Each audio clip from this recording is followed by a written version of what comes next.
بعثت عمومی کا آغاز آپ نے کیا کیا؟ یہ بھی صلح حدیبیہ کے فوراً بعد، سن 6 ذی قعدہ صلح حدیبیہ ہے، سن 6 ہی کے آخر میں آپ نے بیرون عرب دعوتی خطوط اور سفیروں کی ترسیل کا آغاز کر دیا۔ سن 6 کے آخر میں تو ذی قعدہ کے بعد ذی الحجہ ایک ہی مہینہ رہ گیا نا، تو اس میں تو صرف نجاشی کی طرف بھیجا گیا، چونکہ وہ جو ایمان لائے تھے نجاشی، حضرت نجاشی جن کا کہ تابعین میں شمار ہے، ان کا انتقال ہو گیا تھا۔ اب جو بھی تھا وہاں بادشاہ وہ عیسائی تھا، اس پہلا خط آپ نے اس کو بھیجا۔ پھر یکم محرم سن 7 سے آپ نے جو خطوط اور سفیر بھیجنے شروع کیے، تو نوٹ کرتے جائیے، قیصر روم ہرقلیس، ہرقل اعظم، دہیہ کلبی رضی اللہ تعالیٰ عنہ بھیجے گئے آپ کا نامہ مبارک لے کر۔ خسرو پرویز، اس کی طرف عبداللہ ابن حذافہ سہمی رضی اللہ تعالیٰ عنہ، یہ بھیجے گئے خط لے کر۔ مقوقس شاہ مصر، اصل میں شاہ کا لفظ اس کے لیے صحیح نہیں ہے، وہاں ایک مذہبی حکومت تھی عیسائیوں کی، اور پیٹریارک جو کہلاتا تھا عیسائیوں کا، جو سب سے بڑا جو ہے سردار ہوتا تھا، وہ وہاں کا بادشاہ تھا۔ ان کی طرف حضرت حاتب ابن ابی بلتع، وہ جن سے غلطی ہو گئی تھی فتح مکہ سے پہلے کہ انہوں نے ایک خط لکھ دیا تھا اپنے عزیزوں کی جان بخشی کے خیال سے،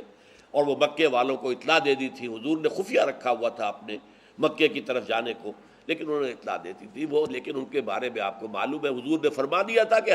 یہ جو حاتب ابن بلتع ہے یہ تو اصل میں صحابی ہے اور بدری ہے، لہذا اس کے اگلے پچھلے سارے گناہ اللہ پہلے معاف کر چکا ہے۔ شاہ عمان کی طرف بھیجے گئے عمرو بن العاص رضی اللہ تعالی عنہ۔ اچھا، اب جو خاص طور پر جہاں سے کہ اب کشمکش شروع ہوئی ہے وہ ہے کہ شام سے متصل جو قبائل تھے عیسائی تھے، تو عرب قبائل یہ عیسائی تھے، کیونکہ رومن امپائر کے تحت رہے تھے، اس کے تحت انہوں نے عیسائیت قبول کر لی تھی۔ وہاں ایک دعوتی وفد بھیجا گیا، چونکہ کوئی ایک بادشاہ نہیں تھا، مختلف قبائل تھے۔ 15 افراد جو ہے اس میں شہید کر دیے گئے، صرف کعب بن عبیر غفاری بچ کر آئے ہیں وہاں سے، باقی وہ شہید کر دیے گئے۔ اب یہ چونکہ سلطنت روما کے تحت تھے، تو گویا کہ اب جو چھیڑ چھاڑ کا معاملہ شروع ہوا وہ سلطنت روما سے ہوا، اور یہ اس کو میں نے اپنے نوٹس میں لکھا، میں دیکھ رہا تھا کہ آئرنی آف دی فیٹ یہ ہے کہ وہ رومی عیسائی جن کی شکست پر مسلمان بہت دل شکستہ ہوئے تھے، دل گرفتہ ہوئے تھے، جبکہ ایرانیوں نے شکست فاش دی تھی ہرقلیس کو، اور جن کی فتح جب ہوئی ہے یوم بدر کے وقت ہی ہوئی ہے، تو مسلمانوں نے جشن منایا تھا، اس لیے کہ ظاہر بات ہے کہ ایرانی آتش پرست تھے، مشرکوں سے قرب رکھتے تھے، اور یہ عیسائی تھے حضرت عیسیٰ کے ماننے والے، تو مسلمانوں سے قرب رکھتے تھے۔ تو بدقسمتی جس کو میں کہہ رہا ہوں، اگرچہ یہ لفظ ہمیں استعمال نہیں کرنا چاہیے، ہر چیز اللہ تعالیٰ کی حکمت کے تحت ہوتی ہے، البتہ آئرنی آف فیٹ جو ہے وہ لفظ مناسب ہے اس کے لیے کہ پہلا تصادم جو ہوا حضور کا صلی اللہ علیہ وسلم وہ ہرقلیس کے ساتھ ہوا، کہ 15 صحابہ شہید کر دیے ان قبائل نے کہ جو اس کے تابع تھے، اور خاص طور پر رئیس بصرہ شرحبیل بن عمرو غسانی، یہ بھی عرب تھا لیکن یہ بھی عیسائی تھا، باج گزار تھا، یہ بادشاہ کی شکل میں تھا، اور یہ باج گزار تھا رومی جو ایمپرر تھا اس کا۔ اس کی طرف بھیجے گئے تھے ایلچی کی حیثیت سے حارث ابن عمیر رضی اللہ تعالی عنہ، حارث ابن عمیر ازدی، اس نے ان کو بھی شہید کر دیا۔ گویا کہ آپ کے 16 سفیر جو ہے ان علاقوں میں شہید کر دیے گئے کہ جن علاقوں میں عیسائی آباد تھے، اور نمبر 2 یہ کہ جو ہرقل کے تابع تھے۔ یہ صورتحال ہوئی جس پر کہ پہلا رد عمل حضور کی طرف سے ہوا غزوہ موتا۔ اسے غزوہ کہتے ہیں، اگرچہ عام طور پر خیال یہ کہ غزوہ اسی کو کہتے ہیں جس میں حضور بھی شریک ہوئے ہوں، حضور اس میں شریک نہیں ہوئے، لیکن ظاہر بات ہے سفیر کا جو قتل ہوتا ہے وہ اعلان جنگ ہوتا ہے۔ اب گویا کہ شام کے ان عیسائیوں کی طرف سے اعلان جنگ ہو گیا، تو حضور نے ایک لشکر تیار کیا 3000 افراد پر مشتمل صحابہ کرام کا، اور اس میں گویا کہ آپ کو پہلے سے معلوم تھا کہ کیا حالات پیش آئیں گے۔ آپ نے 3 جو ہے سپہ سالاروں کا اعلان کر دیا کہ پہلے زید ابن حارثہ ہوں گے رضی اللہ تعالیٰ عنہ، اگر وہ شہید ہو جائیں تو جعفر ابن ابی طالب جو حضور کے چچا زاد بھائی ہیں، حضرت علی کے بڑے بھائی جعفر ابن ابی طالب، اور اگر وہ بھی شہید ہو جائیں تو عبداللہ ابن رواحہ، یہ انصاری ہے رضی اللہ تعالیٰ عنہ۔ یہ 3 کا آپ نے نام لے کر تعین کر دیا۔ اب وہاں کیا ہوا، جب یہ 3000 کا لشکر جو ہے یہ حدود شام میں داخل ہوا تو معلوم ہوا کہ وہاں تو تیار ہے ایک لشکر 1,00,000 یا 2,00,000 پر،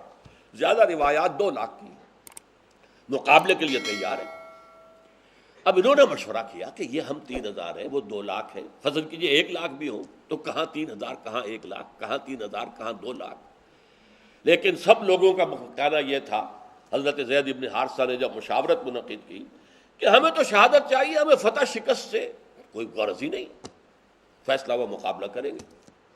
لیکن مقابلہ تو کیا، بہرحال آخر کچھ نہ کچھ تو دنیا میں ریشو پروپورشن کا معاملہ ہوتا ہے نا، طاقت کا عدم توازن، لہذا وہاں صورتحال بہت مخدوش ہو گئی۔ حضرت زید بن حارثہ شہید ہو گئے، حضور نے مدینے میں اعلان کر دیا زید شہید ہو گئے، اب کمان سنبھال لی ہے جعفر ابن ابی طالب نے، وہ بھی شہید ہو گئے، حضور نے اس کا بھی اعلان کر دیا۔ پھر اس کے بعد عبداللہ ابن رواحہ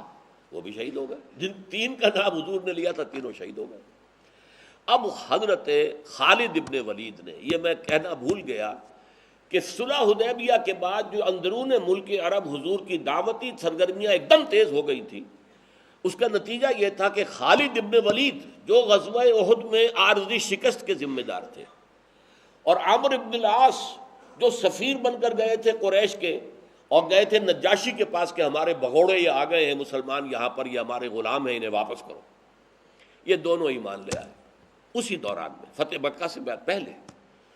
اور حضور نے فرمایا صحابہ سے کہ مکے نے اپنے جگر گوشے تمہارے قدموں میں ڈال دیے ہیں، یعنی یہ کوئی معمولی آدمی نہیں ہے،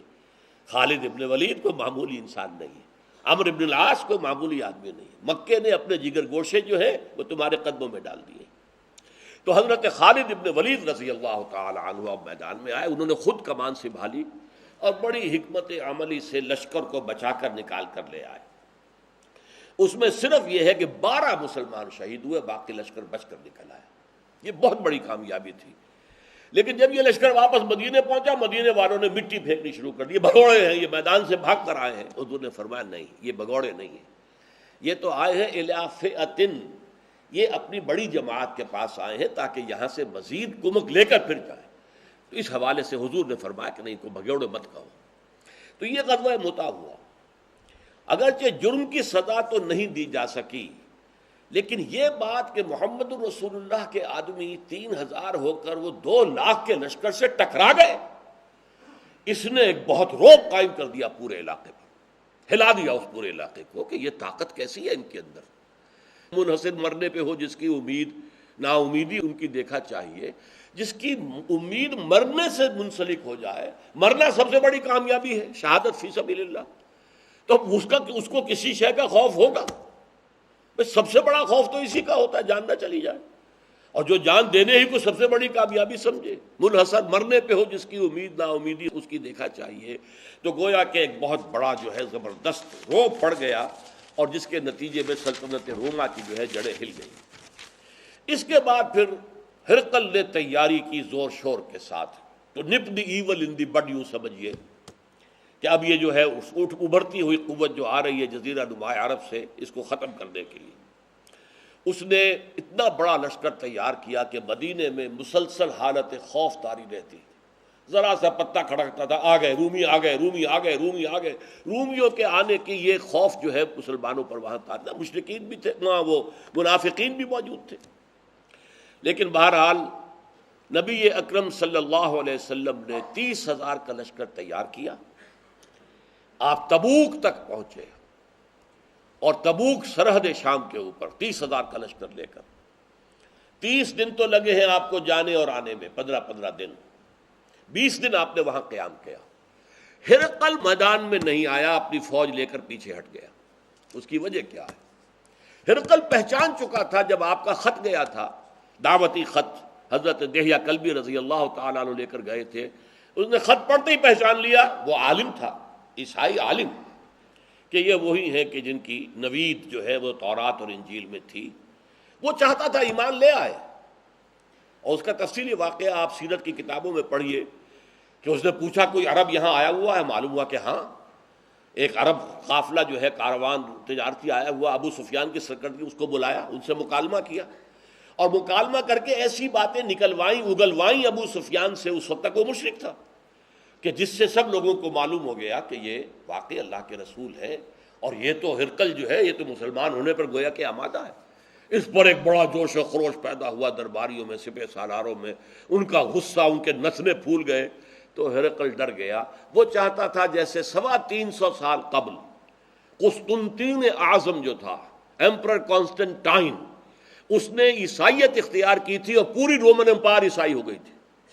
اسی طرح اب بھی ہو جائے کہ میں مسلمان ہو جاؤں اور پوری رومن امپائر مسلمان ہو جائے. لیکن یہ کہ جب اس نے دیکھا کہ میرے درباری، میرے مصاحبین، میرے سپہ سالار یہ تو نتنے ان کے پھول رہے غصے سے، تو وہ اپنی وہ جو بیڑیاں پڑی ہوئی تھی سلطنت کی، بادشاہت کی، انہی میں بندھا رہ گیا اور اس نے انکار کر دیا. پہچان چکا تھا. اس نے ساری تیاری اس اعتبار سے کی تھی کہ اس کا خیال تھا کہ جیسے غزوہ موتا میں حضور نہیں آئے تھے، مسلمانوں کا لشکر تھا، اس طرح شاید اب بھی محمد نہ آئے صلی اللہ علیہ وسلم. جب اس نے دیکھا محمد خود آئے ہیں صلی اللہ علیہ وسلم، اس کو پہچان چکا تھا کہ یہ اللہ کے رسول ہیں، لہذا وہ پیچھے ہٹنے میں عافیت سمجھی. چونکہ یہ ایک بڑا محاورہ ہے غالباً انجیل کے اندر ہے کہ وہ جیسے کہ چھری اگر تربوز یا خربوزے پہ پڑتی ہے تب بھی خربوزہ کٹتا ہے، اور اگر خربوزہ چھری پر گرے گا تب بھی خربوزہ ہی کٹے گا. اس طریقے سے چھری کا تو نقصان نہیں ہوگا، اللہ کا رسول جس سے ٹکرائے اس کے لیے شکست لازم ہے. اس لیے وہ پیچھے ہٹ گیا. حضور وہاں 20 دن قیام کر کے واپس تشریف لے آئے.